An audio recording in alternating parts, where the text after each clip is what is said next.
70 साल का एक बूढ़ा जेल की तारीख को रिव्यू में बैठा हुआ है और उस पे इल्ज़ाम है कि उसने यूथ को करप्ट किया है। ओपोजिशन कह रही है ये बंदा अब ख़त्म है, अब कुछ नहीं हो सकता इसका, और इसके पास दो ही ऑप्शन है। अगर चाहो तो माफ़ी मांग लो या फिर डील करके मुल्क छोड़ दो, लेकिन अगर इनकार किया तो अंजाम सिर्फ एक ही है, मौत।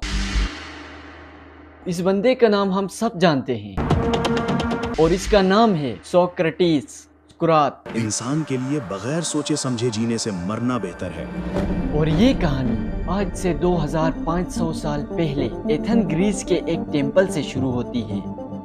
एक दिन यूनान के सबसे बड़े टेम्पल में सुकरात के दोस्त ने मजमुए के सामने ऐलान किया, हे कोई जो मेरे इस दोस्त से ज्यादा ज़हीन और दाना हो। One wiser than Socrates. तो वहाँ बैठे सब लोगों ने कहा, नहीं, इससे ज्यादा ज़हीन और इंटेलिजेंस कोई नहीं। ये सुनकर सुकरात हैरान हो गया। उसने सोचा, मैं तो एक आम सिपाही हूँ और अभी अभी जंग से वापस आया हूँ, मैं कैसे ज़हीन और इंटेलिजेंस हुआ, और ये लोग मुझे ऐसा क्यों कह रहे हैं। इसी सवाल का जवाब ढूंढने के लिए सुकरात ग्रीस की सड़कों पर निकल गया और उसने देखा सामने एक पॉलिटिशियन बड़े बड़े दावों के साथ स्पीच कर रहा है। और इस पॉलिटिशियन से सुकरात ने सवाल पूछा, आप कहते हो इंसाफ लाऊंगा, लेकिन ये बताओ आखिर इंसाफ है क्या। सियासतदान बोला, जो अवाम चाहे वही इंसाफ है। सुकरात ने फौरी पलट कर पूछा, कल अगर अवाम फैसला करे कि कमजोरों का हक छीनना दुरुस्त है तो क्या वो भी इंसाफ होगा। सियासतदान खामोश हुआ। फिर सुकरात ने कहा, तुम अवाम की खिदमत का दावा करते हो, क्या खिदमत का मतलब हर बात को मान लेना है या सही फैसला करना है। जवाब आया,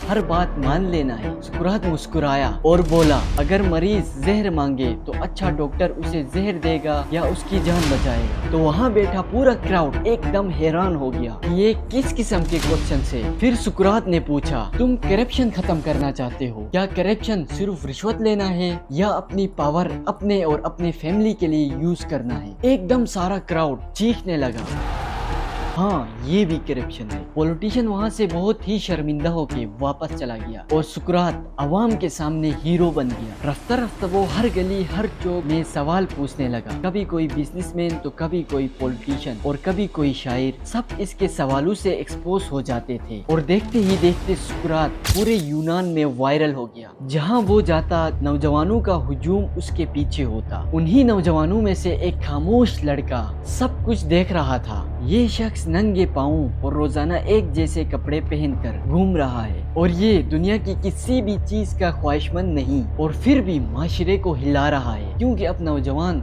उनसे सवाल पूछने लगे थे। और फिर सबने मिलकर एक साजिश की इल्जाम लगाया, ये नौजवानों को करप्ट कर रहा है और ये हमारे खुदाओं की तौहीन कर रहा है। सुकरात को जेल में डाल दिया गया। अदालत में जज ने पूछा, तुम नौजवानों को क्यों बिगाड़ रहे हो। सुकरात हंसते हुए बोला, मैं तो सिर्फ सवाल पूछता हूँ जो सच को बेनकाब कर देता है, तो अगर ये जुर्म है तो हाँ मैं हूँ मुजरिम। और फिर जज ने कहा, तुम जेल में बंद हो और रहम की अपील करो। सुकरात ने जवाब दिया, मैंने कौम को जगाया है, मुझे सजा नहीं इनाम मिलना चाहिए। इस बात पे जज को बहुत गुस्सा आया कि अगर तुम चुप करके बैठो और दूसरे मुल्क में चले जाओ तो हम तुम्हें कुछ भी नहीं करेंगे।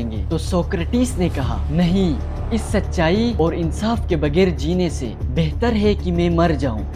जज ने इससे कहा, फिर हम तुम्हें मौत की सजा क्यों न सुनाएं। तो सोक्रेटिस ने बड़े कॉन्फिडेंस से कहा, मुझे मारने से आप सच को नहीं मार सकते। फाइनली अब जज को समझ आ गया कि ये बंदा टूटने वाला नहीं है, तो इन्होंने सुकरात को मौत की सजा सुना दी और कहा कि तुम जहर खा के मरोगे। जिस दिन ये सजा सुनाई गई उसी दिन ग्रीस के रिलीजियस में छुट्टियां स्टार्ट हो गई और वो 1 महीना जेल में बंद रहा। उसके सारे दोस्तों ने उसे भागने का कहा। इवन एक दोस्त ने वहाँ जितने गार्ड्स थे उनको रिश्वत दी और उसे कहा, चलो भागो, मगर सुकरात ने कहा, नहीं, खामोशी से बेहतर मौत है। और आखिरी दिन सब दोस्तों और यूथ से मिलने के बाद उसने वो जहर का प्याला पी लिया और वो मर गया। और इसी दिन अफलातून और उसके सारे दोस्त वहाँ पे खड़े थे। सुकरात की ये मौत देखकर अफलातून ने अपनी जिंदगी का मिशन बना लिया कि वो सुकरात का मैसेज पूरी दुनिया में फैलाएगा। और आज 2500 साल बाद भी कोई ये नहीं जानता कि ग्रीस के उस जमाने के लीडर्स कौन थे, लेकिन सुकरात हमेशा जिंदा है, क्योंकि सुकरात दुनिया की तारीख का वो बंदा है जिसने नौजवानों को जगाने के लिए अपनी जान दे दी,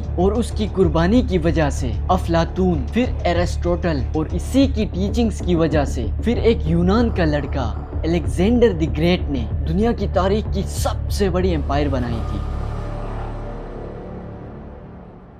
सब्सक्राइब।